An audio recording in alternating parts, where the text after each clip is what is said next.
bro. It's going to be an interesting one. It is, most definitely. It's going to be a fun one, man. So, I know you. Well, I know you. Yes. Discord and things like that. Do you know what I mean? You know a lot, Billy. Yeah, but for everybody that doesn't know you, introduce yourself. My name is Will, also known as Hardisty. My last name's Hardisty, so it kind of links in well. I am a DJ. I've been DJing now for about 6 years. I've gone from house to bass line, and to currently now drum and bass. I run a kind of an up and coming record label and brand called OTD on the decks. We're based over Milton Keynes, kind of in the Midlands. We've been going for the last 2 years. We've played and supported heads such as Andy C, Nicky Blackmarket, General Levy, Mr. Traumatic, and yeah, we're a bit like almost like a collective as well. We have as well as me, we have 6 other DJs. We have a big team of ambassadors and stuff as well, and yeah, we own a studio, which I guess we'll probably get onto and stuff. But I've seen the studio. Do you know what I mean? And if you go on the decks, is it the YouTube channel? The On the Decks YouTube channel? If you go, it's our Facebook. That's the main area for the streams and stuff. Right. Okay. Yeah. So if you go on the Decks Facebook page, do you know what I mean? You'll be able to see how good the studio actually looks. It's a really good looking studio. I'm kind of jealous because I want the banners, I want the screens behind me, I want the LED lights. Do you know what I mean? Oh god, yeah. I'd say honestly. I'm just making do with a Vista print banner. Yeah, but like we've got a similar thing. I think we've got an Instaprint kind of thing as well. It's all right, but it's like some of those things really cheaply made. Like, like that. But you pay a bit. You pay a fair bit for it as well. That's what's annoying. That's it. Some places do over these days. But yeah, no. I won't lie. The studio was a long time in the making. We actually we still have it, but we have like a little small, I guess, shed kind of thing at the other side of where we are now, and we used to play in there, but we wanted something bigger, and we started building this early last year, and it took kind of a lot of people in the brand, and put it all together, and we're very proud that we did it. It was nice to do it as a team. But good God, was it pricey and long-winded? Good God. I've just remembered that I was supposed to do an interview with Epicenter. He's listening. That I completely forgot because the day just completely ran away with me because I had meetings and stuff. Do you know what I mean?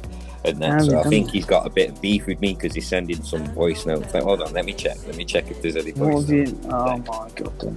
No, he's not sent any voice notes yet. He's not. We're good. He's not kicking off. He's not that. I'm sorry, man. This is he's loads of love for us.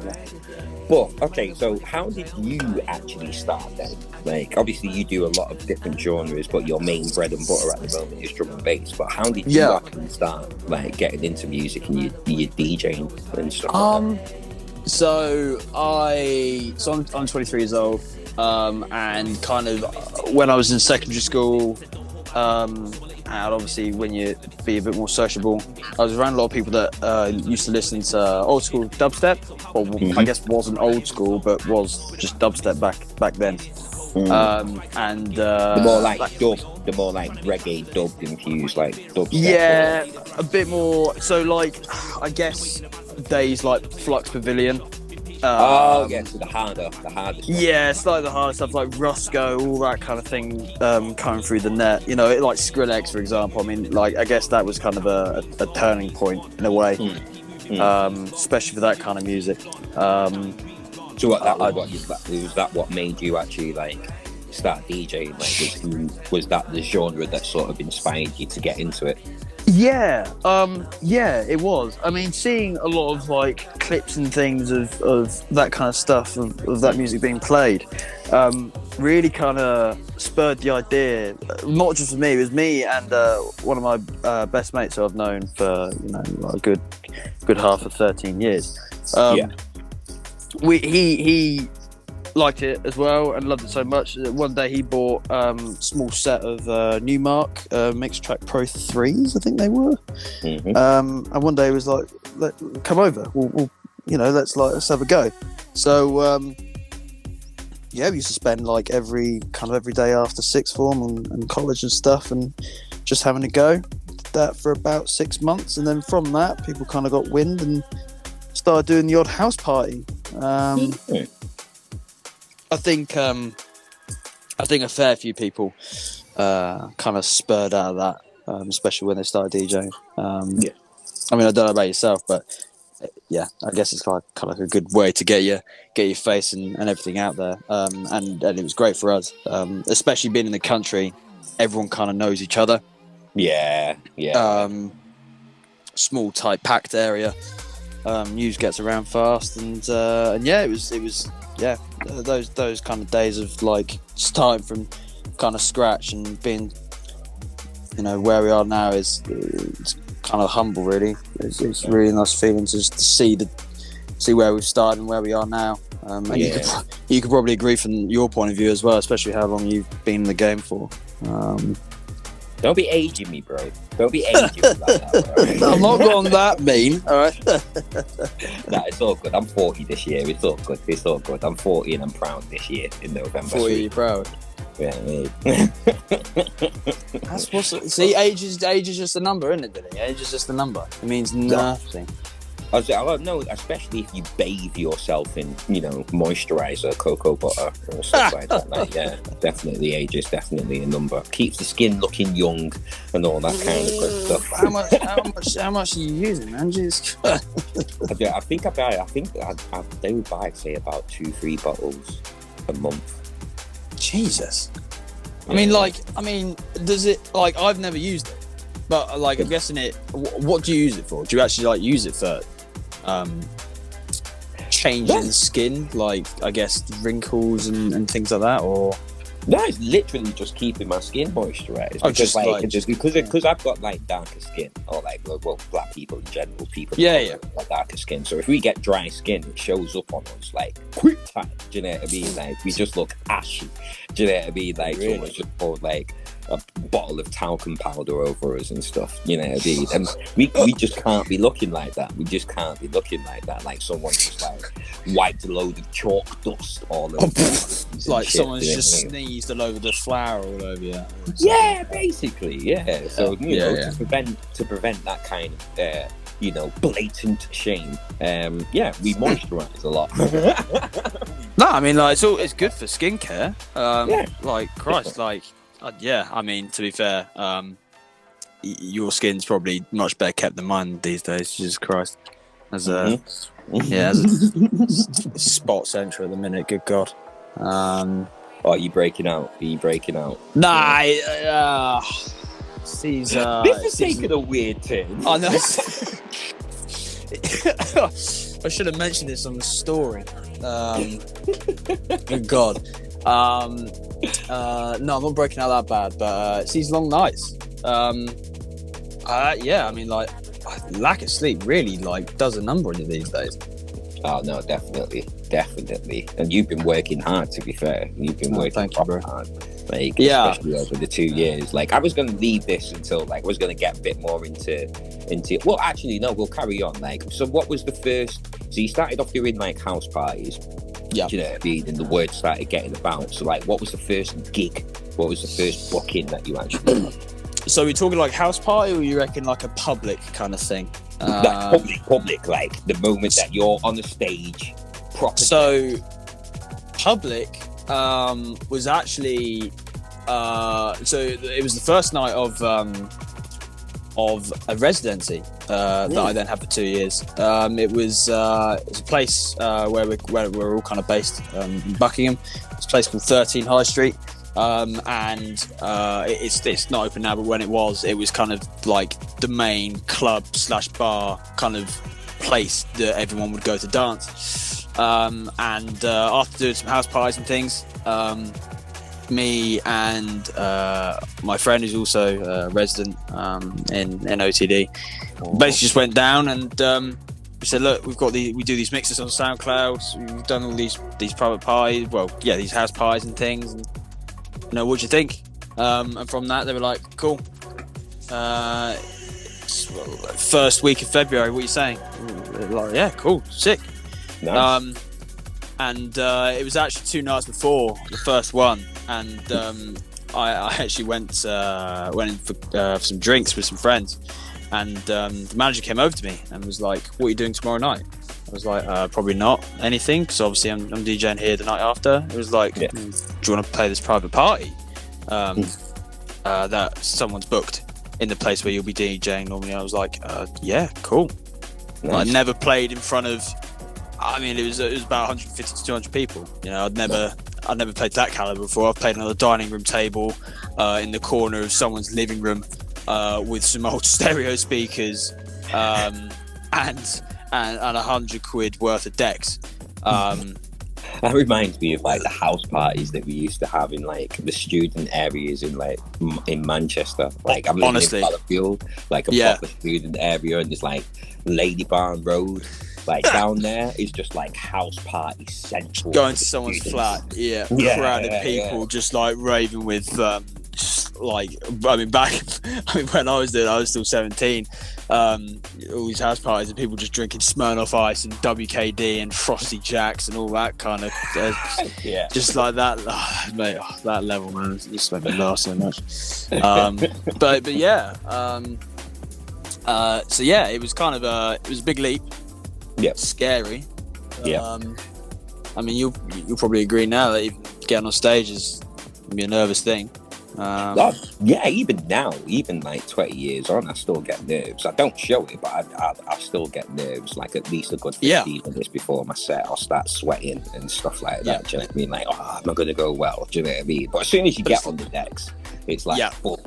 As soon as you do that first blend and it goes well, it's like, right, I'm on it.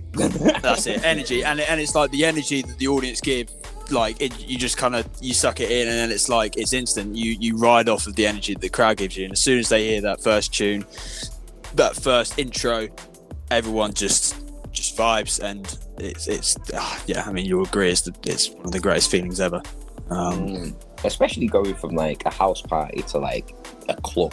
Do you know? Like, my first club booking, I think, was for I might be wrong, but I think it was for Metropolis at Music Box, and it was like, I think it was like 300-400 people there. I was playing first, you know what I mean? Like warming up the actual event. So to begin with, there was no one there for like a good half an hour, 45 minutes. You know what I mean?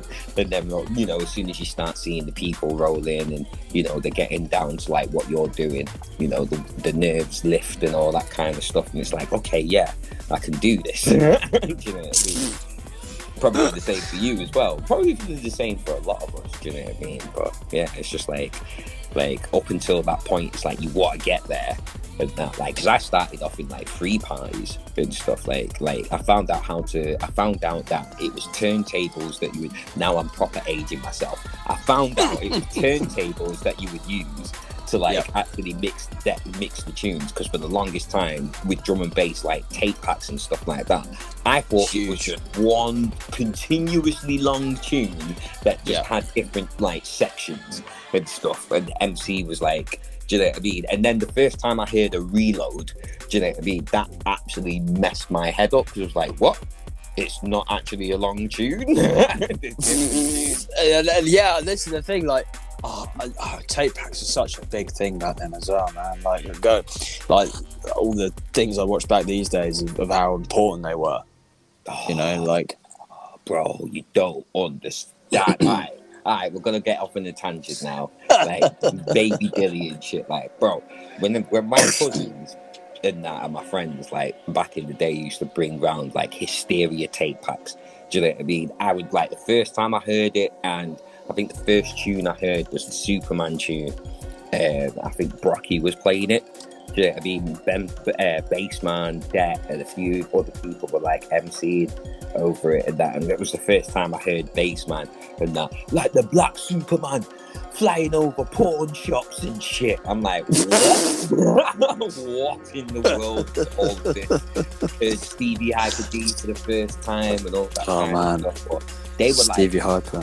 Yeah, man. But those tape packs were like gold dust. Do you know what I mean? Like, yeah. It was so valuable to, like, especially our communities, because I grew up in Moss Side and Trigger was from Moss Side. Do you know what I mean? Yeah.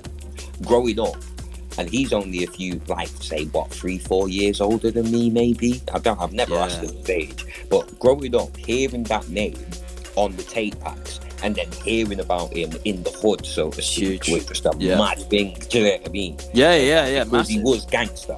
He was gangster. Do you know what I mean?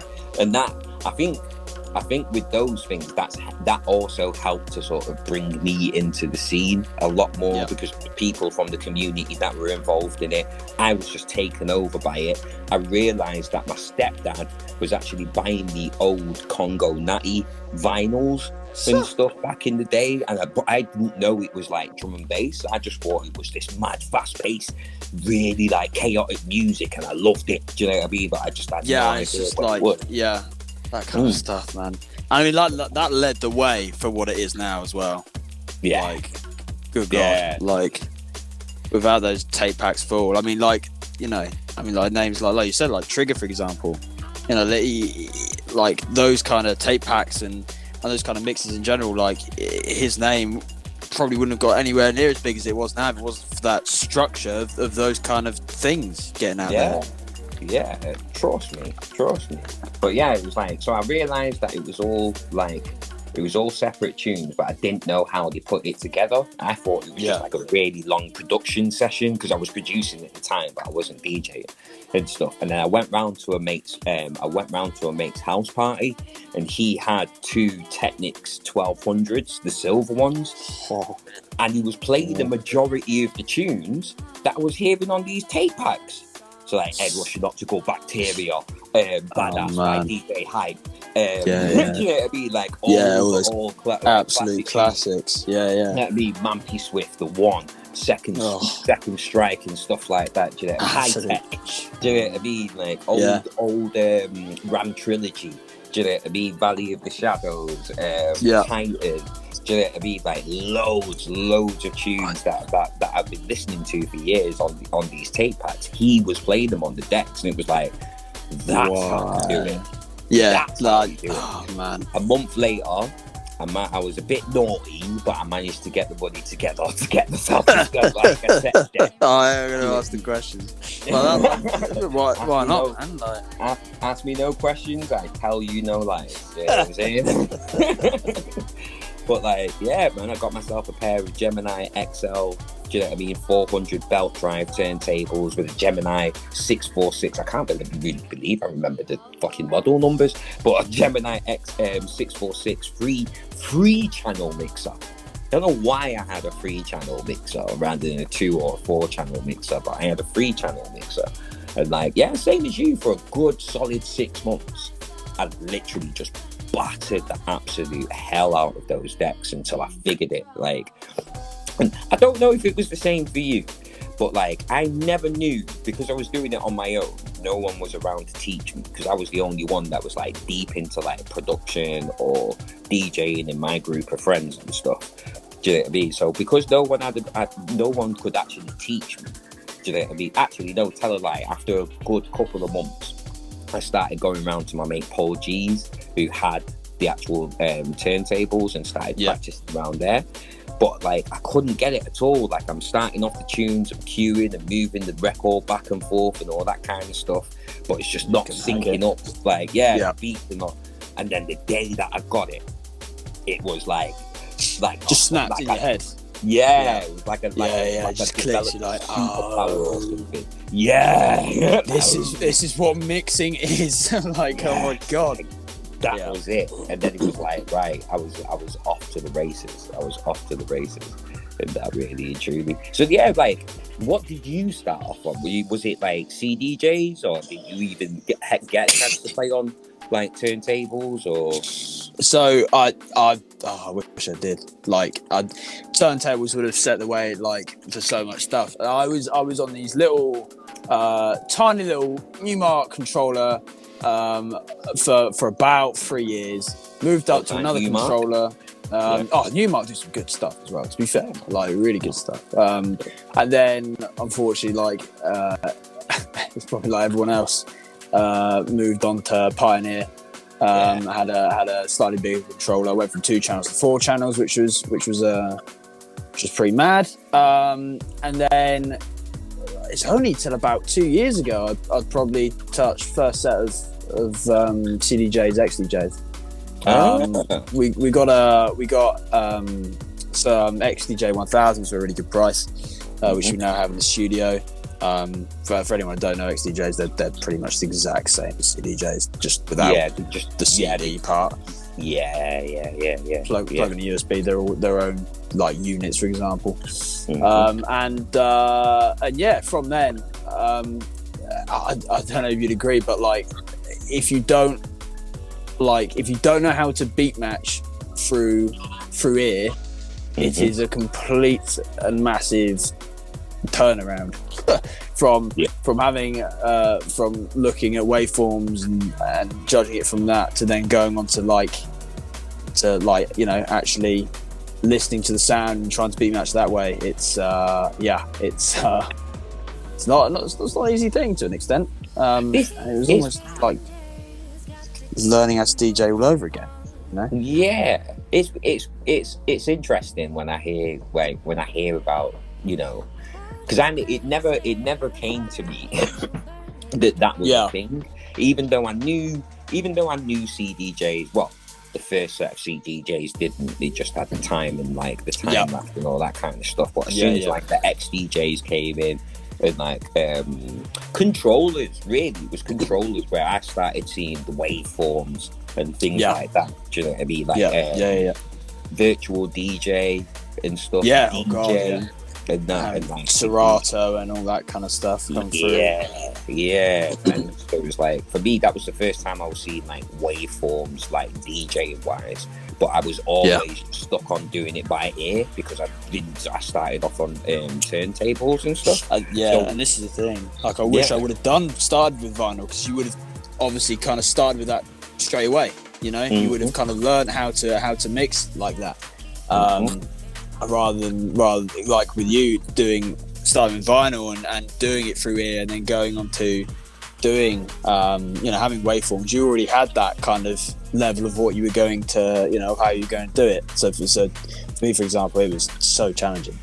Like at first, because at first I just completely ignored it. It was like, that's there. Oh, cool. Okay, cool. I don't need it, but that's cool. And just go, why not? You can listen to it. And you're hearing what it is anyway, so you don't need to look at some pictures to show you what you're doing. So it was like so when I started seeing people talking about like the rules of 6 or -6, like +6 and stuff like that, like it just baffled my head in the beginning. I just didn't get it until I saw what they were actually talking about. So you've got your BPM, and then you've got another set of numbers, like percentage numbers or whatever, underneath and stuff, which is like another set of like another way you can actually like beat match up and stuff. And it just baffled me, because for me it was like, but the BPM is set. Like the BPM is this. It's like it's this is like, man, God. It's weird. It was almost the point where I felt like it was getting a bit too overcomplicated. But again, like, I came from the school of like vinyl, where it's just your ear. That's all you have. Yeah. You know what I mean? And maybe looking at the darker bits on the vinyl to like see where the drop is, and do you know what I mean? All that kind of stuff. And then you rewind it to guess where like 8 bars before the drop or 16 bars before the drop is, so you can do that little quick mixing and stuff like that. Do you know what I mean? But man, and I appreciate like modern technology so much in that, because I wish I had these things when I first started. Do you know what I mean? Like controllers, so then I didn't have to think, oh shit, I need $2,000 to get a pair of turntables. It's the thing, but then I think the other way around. Like, I would have wished I had vinyl. You know, I started with vinyl and had that experience and kind of learned straight from that. I think it would have. I think a lot of people who DJ now and who've DJed probably in the last 10 or so years that didn't start with vinyl probably would say the same thing as well. It's it's a really different way of doing it, like a really different way, and it's not an easy thing to do either. You're completely relying on ear, and you got to rely on the fact that the deck's not going to wobble, the needle's going to continue to stay on the vinyl, and it's a decent needle. Like, if you've not got short M44 battle cartridges or Concords, then I don't know what you're doing. Like you're just gonna hear like just the odd just white noise. Like, this is the thing. Like, okay, so I'm going to get on to the next question, which is about the lockdown experience. But I'm going to play these 2 voice notes that we've got here, because I love the fact that people can leave voice notes and actually get involved. Oh, that's really cool. Let's have a listen. From Xena. Here we go. Hey guys, I'm a professional YouTuber. I do music for a living. I kind of post music videos online on YouTube, and my suggestions in the comment section said that I should go on this app called Stereo. So this is like my second day of doing it, and I'm just filming some videos where I play music that people want me to play. So if you fancy being in the video, you can request a song and I will play it for you. But I need to know the artist and the name of the song. Well, Dilly, I'll let you. Might go and do that, you know. Yeah, I might go. Might just go and do that. Yeah, that's a good one. Yeah, man. Right. I've got to ask. I can see the second note there, and it's more of the same. Like, talking about like the and that. So no, but like it's. No, that's fair enough. But I tell you, you know, is it like on another level? Obviously, like that one's a bit different. But in general, like it's you know, to an extent, especially in this day and age, is having those up and comers and people coming through. You know, kind of sidestepping into that a little bit is and I guess showing that off to an extent is pretty important these days. You know, see a lot of stuff these days of a lot of old school DJs and producers recognise a lot of the new talent comes through, and it's actually one of the wicked. Like, it's such a cool thing to see these days. Yeah, man. Especially when video came into it, like being able to add visuals to, you know, your music and, you know, be a bit more creative in putting it out there and stuff like that. Yeah, man. Now, big up Xena, actually. Big up Xena. You got to shoot your shot. Do you know what I mean? Yeah, 100%. Yeah. You know, there's if you don't, you know, if you don't ask, then you know, you don't know. The worst thing is that people can say no, and then you move on. That's the worst thing going to happen. So, you know, that's fair enough. Yeah, man. Big up Xena. Big up Xena. Yeah, mate, I'm going to follow you. Going to check out your YouTube channel and all them things. Yeah, make sure you check out my YouTube channel as well. youtube.com/diligentfingers. You'll be able to see all my stuff. And make sure you check out Hardisty and On The Decks on Facebook. Go check us out. To be able to, check out their streams and stuff like that. Do you know what I mean? And also what's going to be coming from the label, which I'm going to get into in a bit. In a little bit. But what I want to talk about now is your experience through the last 2 years of like lockdown, this whole like pandemic thing, and you know, in terms of like the music, because I may be wrong, but I feel like On The Decks really like whipped into like 5th gear during the lockdown period. Yeah, am I right with that? Or? You're bang on with it, to be honest. Which to be fair was kind of unexpected. We started November the 10th, 2019. Just before. Just before. We managed to get 2 events out of the way. So we had our launch event on the 27th of December, and then we had another event in February. Just after Feb, I think 2-3 weeks after, the whole pandemic and everything came about, and it was weird. I think we were all like, okay, what the hell do we do now? You know, like what do we do with it? Yeah. And I think for the first few weeks it was like, okay, so I guess we just don't do a lot then. But then I think it kind of came to us. It was like, well, okay, if we do nothing, what's the likelihoods of people knowing who we are when everything goes back to normal again? You know? Yeah. Good point. And I think actually without the pandemic, and I think some other people, or if not everyone in the brand would probably say this, we probably wouldn't be where we are now. We wouldn't have probably have made the friends that we did. We got along with the people we have. Like a Discord may have not been such a big thing. You know, like we may not have even spoken. And it, I actually think that time, people who used it, was so important. Really so important. Because we met during that period. We met on Discord. Do you know what I mean? Yeah. And I ended up meeting the team, like Spectral T, and I don't think Spectral was like actually part of the team, but I ended up meeting a lot of people. Like the crew on Discord and during lockdown and stuff. Like, was there a point in time where you felt like, it was going to be harder to do what you wanted to do, or did it feel a bit easier? Do you know what I mean? During the lockdown period. It was one of those things where I think it was like more adapting. So it's like I think we'd actually done 1 or 2 streams before it came about, and everyone enjoyed them. We all got together and we did them. It was great.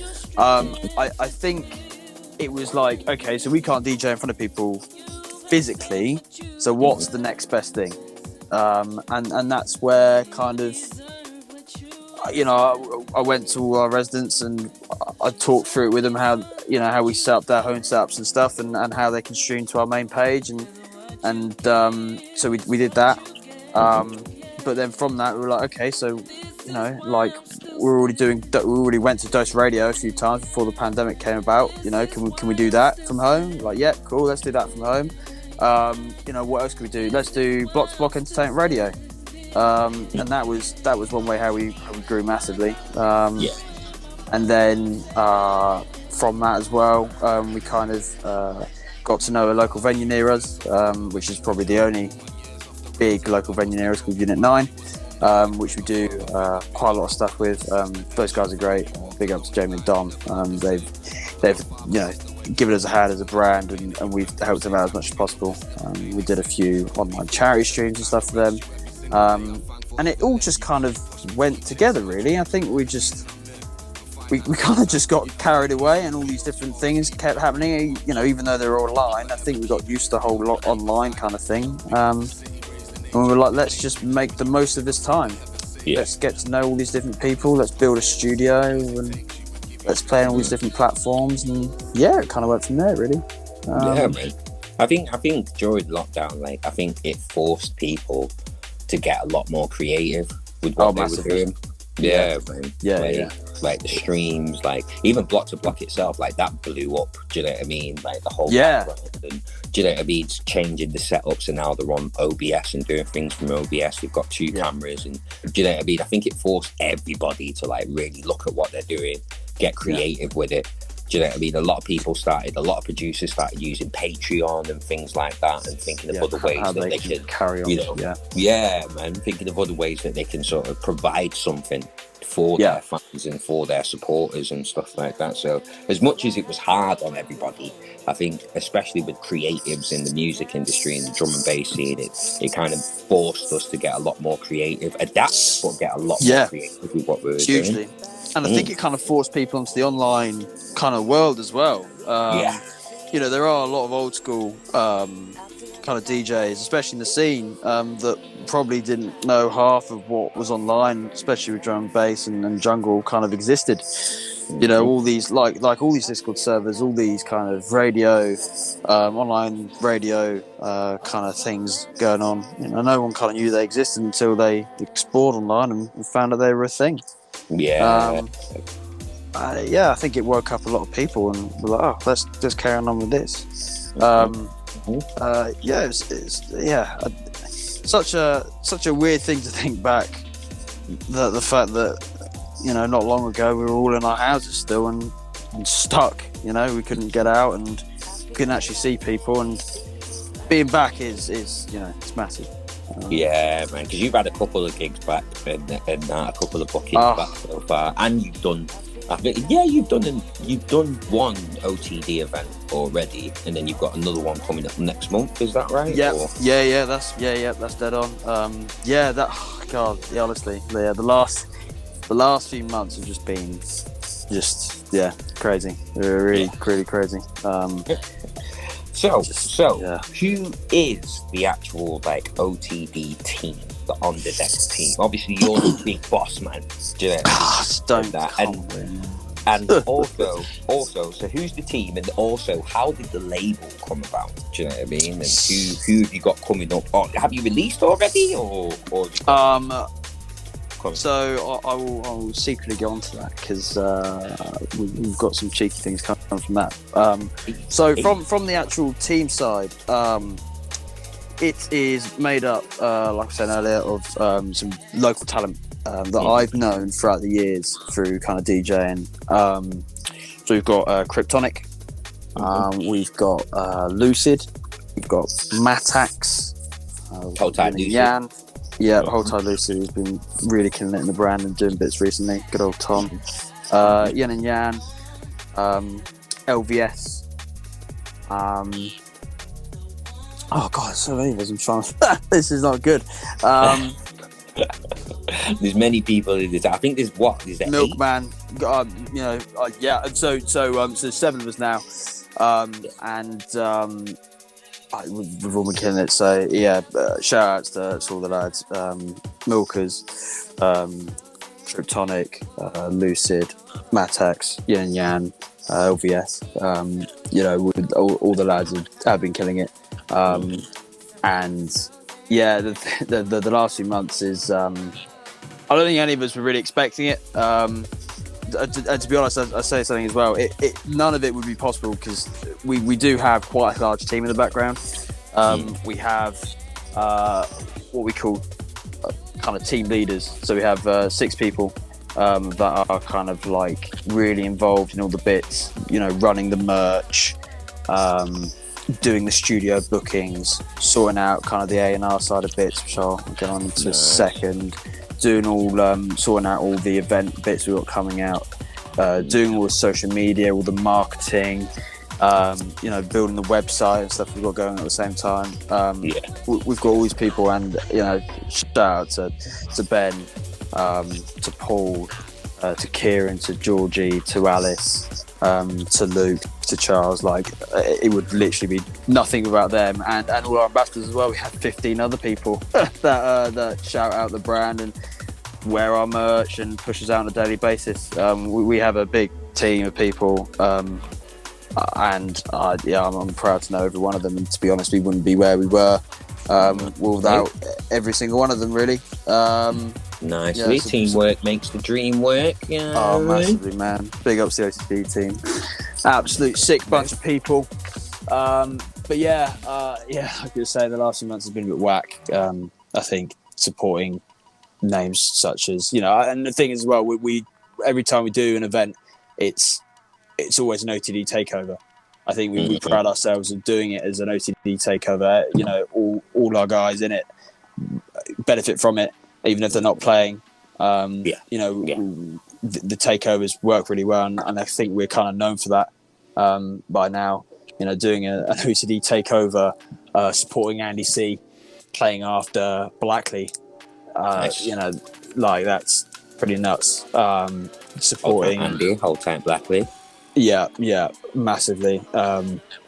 Supporting, I did a takeover supporting Nicky Blackmarket and General Levy the other week. Hold tight, the Yorkshire tea bad man. Oh, honestly, the Nicky Black Market, man, absolute legend. I'm nicking his idea for a rider. I want a cup of tea. Honestly, like Oh, it's such it's actually just so brilliant. Like some people laugh, but like it's kind of funny, but at the same time, it's actually like, why not? Like, tea's comforting. Like, why not have a cup of tea like before and after you go on stage? As soon as I saw him doing that, I was like, I want a cup. I love tea. Yeah, I love massively. tea. All these people having bowls of Grey Goose and stuff in their lineup and things. Like, just have a nice cuppa, have a nice little warm drink to chill your nerves, and then just go up there and play some absolute filth, and then come back down again and just carry on with your Yorkshire tea. Yeah, a cup of Charlie. Like, fucking. Man. Jerry, turn up, lick me down with a good cup of PG tips, hold tight, Pablo G. I'll be sweet. I know everyone knows me for like Honey JD and Jack Daniels and stuff like that, but lick me down sort me out with a cup of tea in the rave, mate. I'll be happy as Larry, do you know what I mean? Oh yeah. especially with the vocals as well. Like, yeah, definitely. Yeah. But then again, I was going to add the only thing that would make it better if I was able to smoke a spliff in the rave. And that's what, you can't have it all. A massive joint and a box of PG tips. Like, I can't remember that. Oh man. So we've got the team, the OTD team, and then we've got OTD Sounds, which is the label. So it's actually the same thing. We get a lot of people asking. We kind of, so we haven't separated the event side, the studio side, and the label side. We're all basically rolling it into one thing. It's OTD. The A&R side, so all the track side is all fresh. And we had a few tracks that we thought we'd put out as a bit of a thing a few years ago when we started.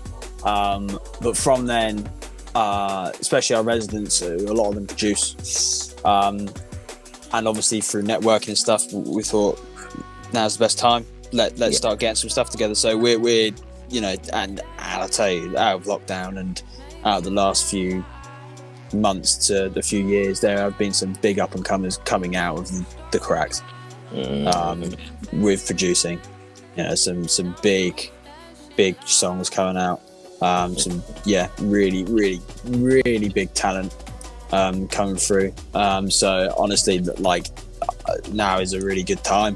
So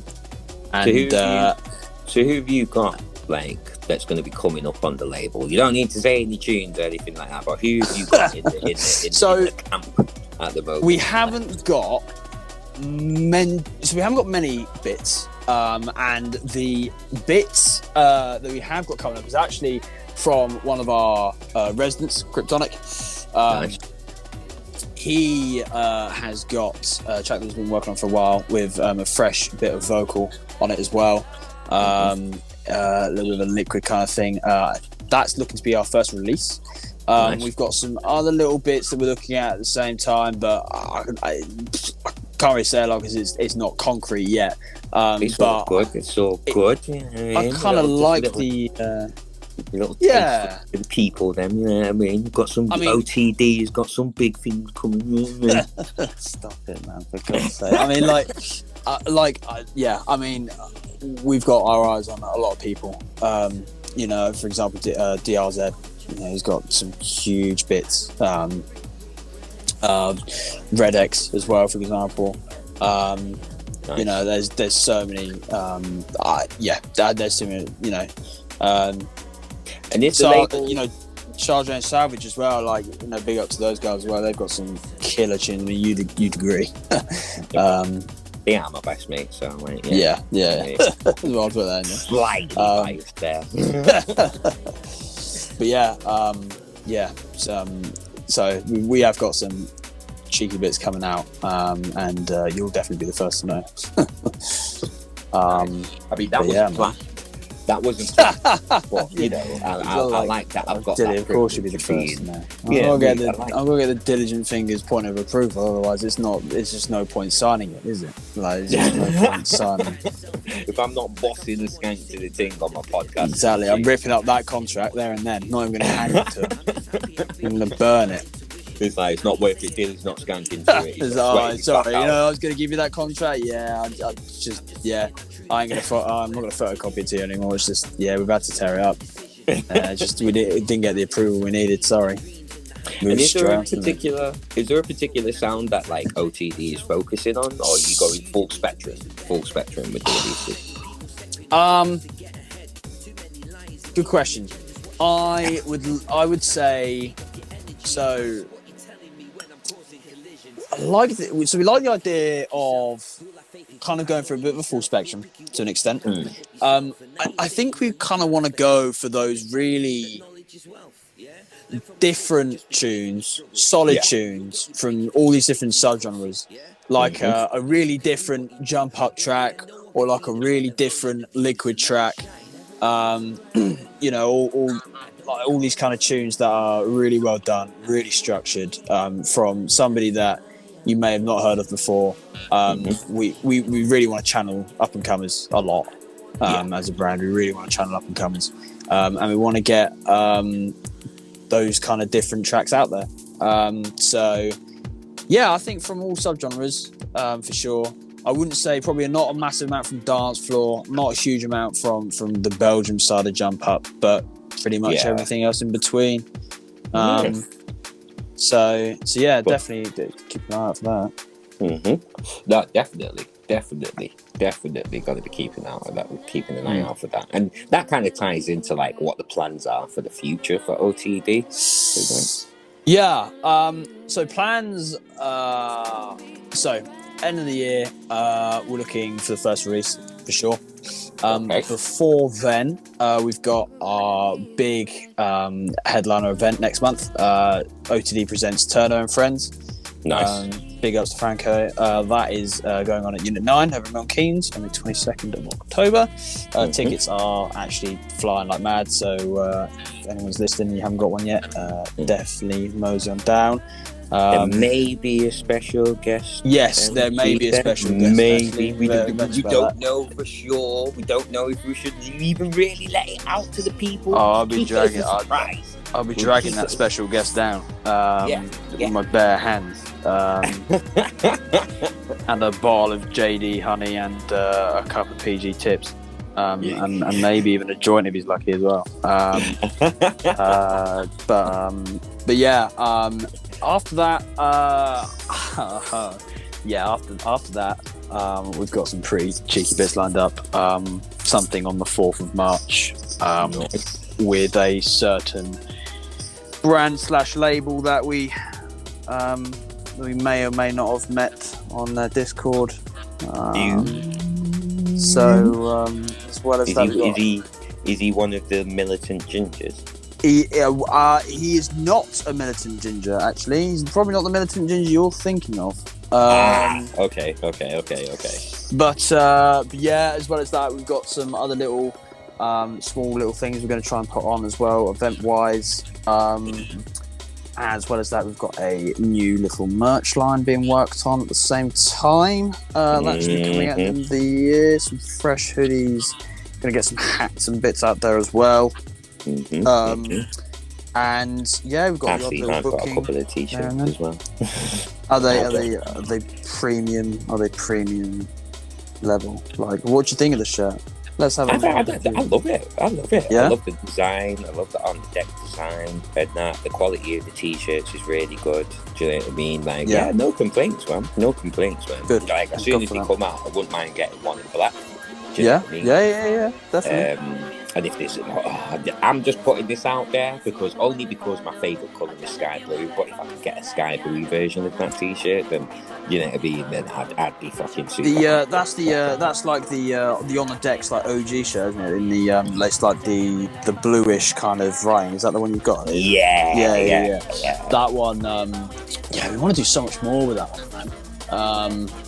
We've got that on stickers bits as well. Yeah, I'd love to go on sky blue actually. I'd love to be able to. I think we might change the colour in the actual writing at some point as well. Or do you reckon keep a sky blue colour shirt as well as the design on it?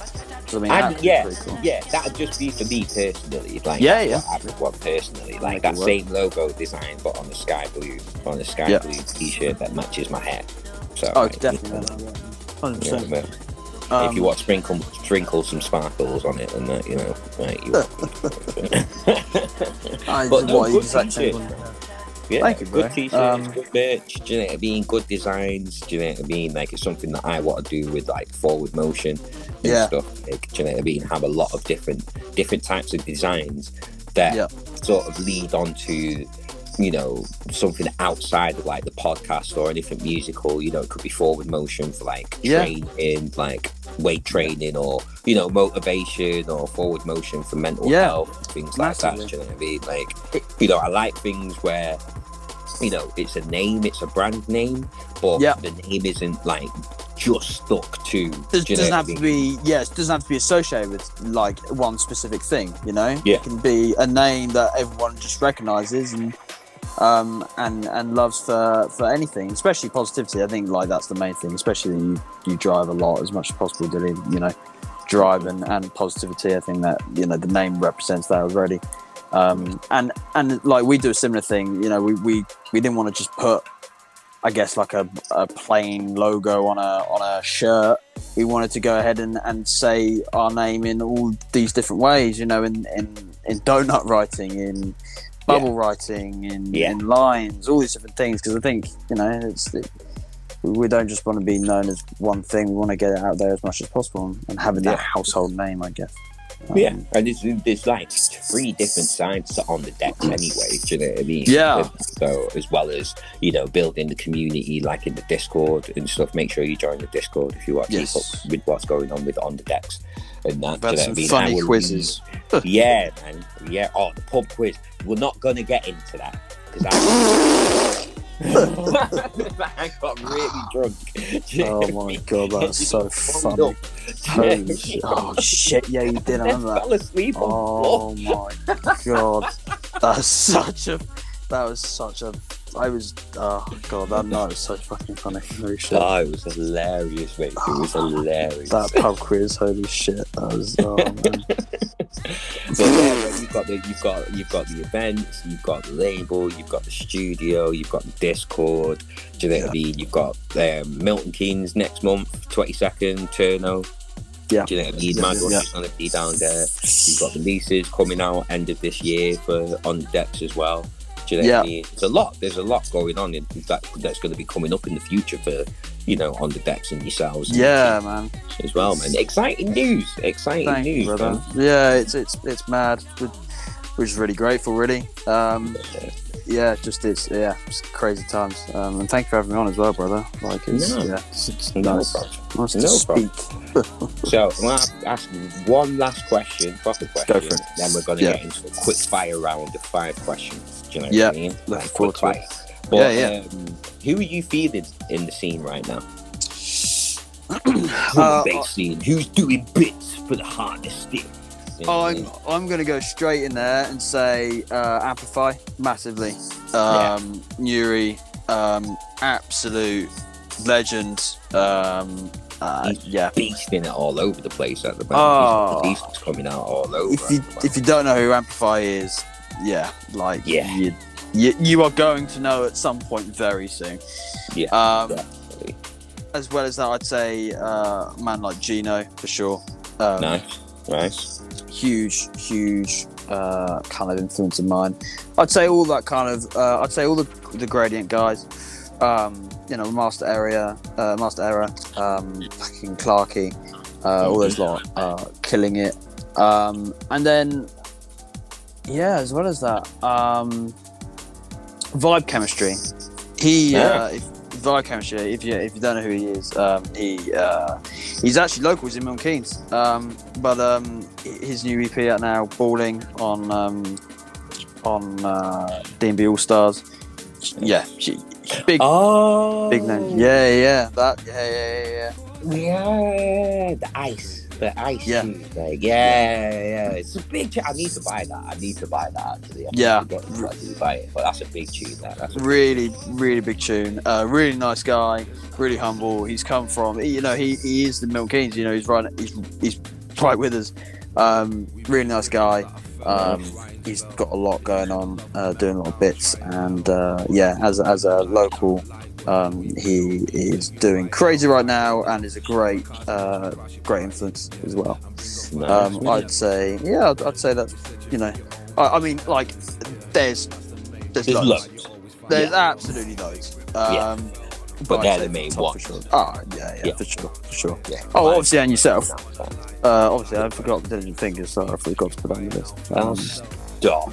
No, you do massive, Dilly. You've been going for so long, and you've got so many bits out. Even playing a little juicy up and coming from you and Man Like Elder.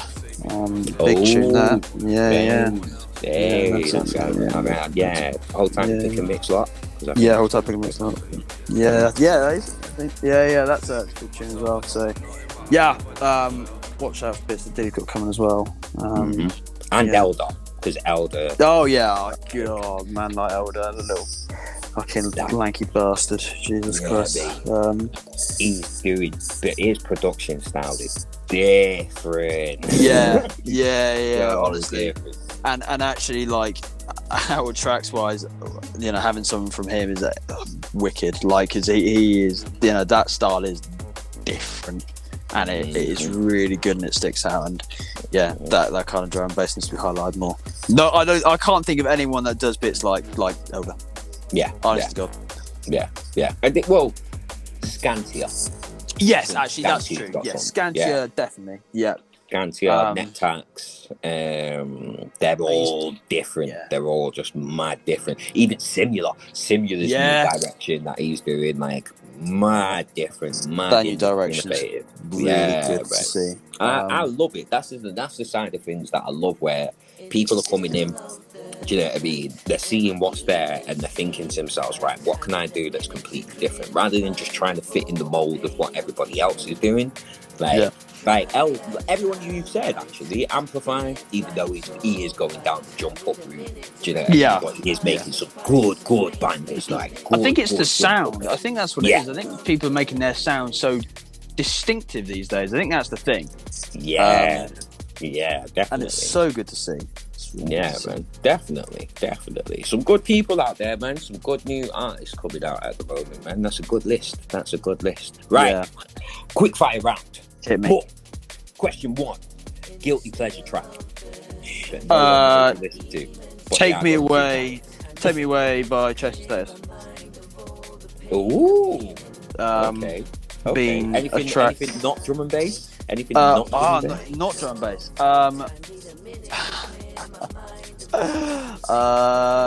Some people are gonna laugh.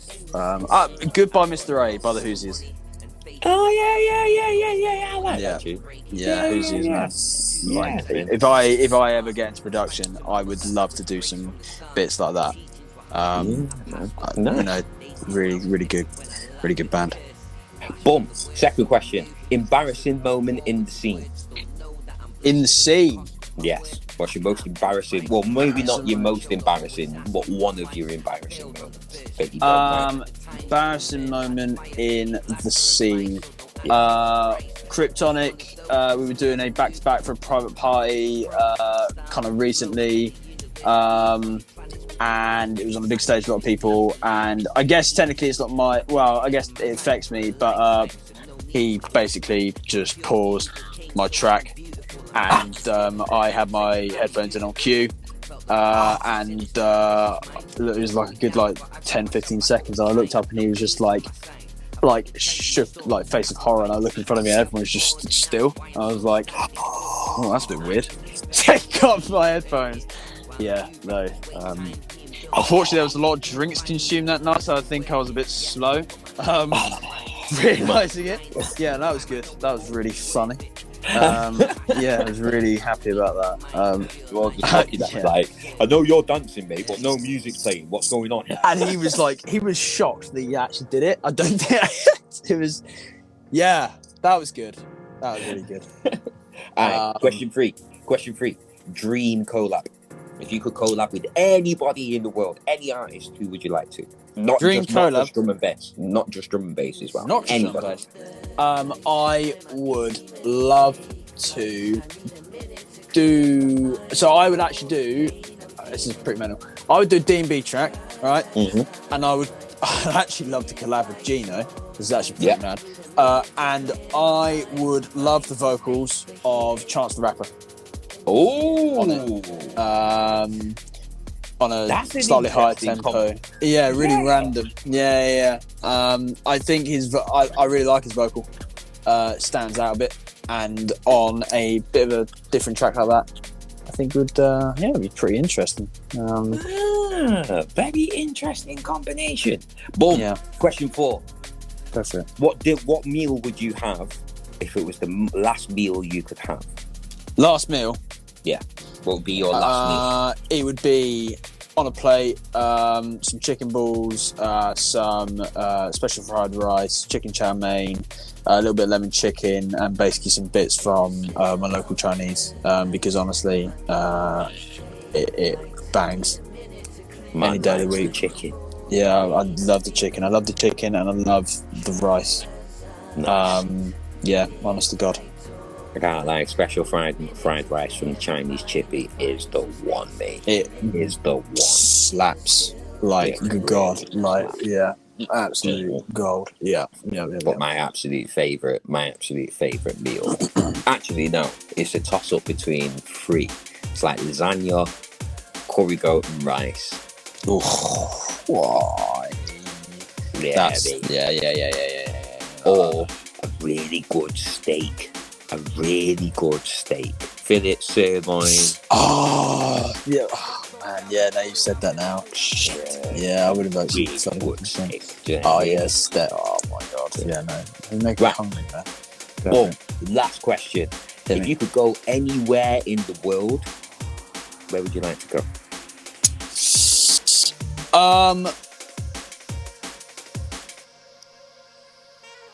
It's making you think now, isn't it? Do you know, I've been there. This is kind of a bit weird. I've been there 20 times, and not for what you'd actually think either. I would love to go to Amsterdam, and I'd actually, to an extent, maybe, I don't know, I'd like to see what the lifestyle's about there a bit. Amsterdam is just such a peaceful place, and I have been there God knows how many times, more than I can mention, and for work, just because as my day job, I do some other bits as my day job, and I fly over there kind of often, and it's just a really nice place, really peaceful, and I would say, if you could live anywhere in the world, that's where you would. 100%. Yeah. I think on a little houseboat. Yeah. Oh, that's a good idea, actually. Yeah. That is a really peaceful side of life, man. Yeah. Oh, it's so good. I think for me, it's a toss-up between Barcelona. Oh, yeah. Fucking love Barcelona. Love the place, man. Adore Barcelona. Such a nice place. Even if it's just for the culture. Like Gaudi, the art. Yeah. Do you know what I mean? The Gothic district over there and places such a chill like place. In the sun. Graffiti scene is amazing over there. The hip hop scene is amazing over there. Even the clubbing scene is pretty good over there as well. Yeah, and the people, I really rate people over in Spain and stuff. Really nice people. The people are blessed. You know what I mean? Okay, so Amsterdam. If you could go anywhere, it would be Amsterdam. I would say Amsterdam. Or Holland in general. I'd say Netherlands in general, but man. Link up with Spades as well. Do you know what I mean? Oh, man like Spades. Hold tight, man like Spades. Yeah, hold tight Spades. What a guy. Man. Okay, so cool. Gonna finish off the interview. It's been amazing, actually, getting to know you a bit more. Do you know what I mean? And a bit more about what you've got planned and stuff with OTD. Do you know what I mean? Plus, there's going to be a special guest mix coming from Hardisty as well. So he'll be showing off, do you know what I mean, his skills on the actual on the decks OTD. Yep. Hope you like jump up. Yeah, that's going to be a late night listen for most people. But yeah. But I'll be playing it straight after this anyway. Wicked interview anyway. But last but not least, do you want to give anybody any shout outs or anything like that? Big up everyone in OCD. Like on a serious note, we wouldn't be where we are. I think back every day to where we started, where we are now, and it wouldn't be possible without all those people. Big ups to Jamie, especially Jamie and Dom from Unit 9. They, love those guys. Really good people. If you're ever in Milton Keynes, go and check out their venue, Unit 9 over in Wolverton. Incredible place. Come from zero to nothing. It's had a really good history, and it's a really good place to go, so definitely check that out. And stay tuned for, I guess, what we've got coming up on OCD. And big love to you, Billy. Killing it, man, and thank you for having me on. No problem at all. Where can everybody find you? What's your socials? You can find me at Hardisty_UK on Instagram. Hardisty or Will Hardisty on Facebook. And then as well as that, you can do OTD_sounds on Instagram to find OTD, and you can do OTD sounds on Facebook to find us in there as well, and OTD sounds on SoundCloud. And I think that's it. Beautiful. You do have a YouTube as well, don't you? Yes, that is also not that active at the moment. Soon come. We might have something pretty tasty on there, so keep your eyes out for that. Nice. But yes, that is also OCD sounds as well, if I remember correctly. But yeah, man. But right, well, Hardisty, absolute legend. Do you know what I mean? Thank you for joining me. Do you know what I mean? For the first of many forward motion interviews. Hold tight, everybody on the decks. Make sure you follow all the socials. Make sure you follow Will Hardisty as well. Do you know what I mean? Make sure you follow everything that's going on with OTD. Make sure you join the Discord as well. Discord. Yeah, and you can get like intimate and close with the actual crew. Do you know what I mean? Speak to it and find out what's going on. They're all in there. I'm more on Discord than anywhere else, to be fair. Do you know what I mean? Great platform. It's such a good platform. And from that, we're going to lead into the Fire 40 mix from our special guest, Hardisty.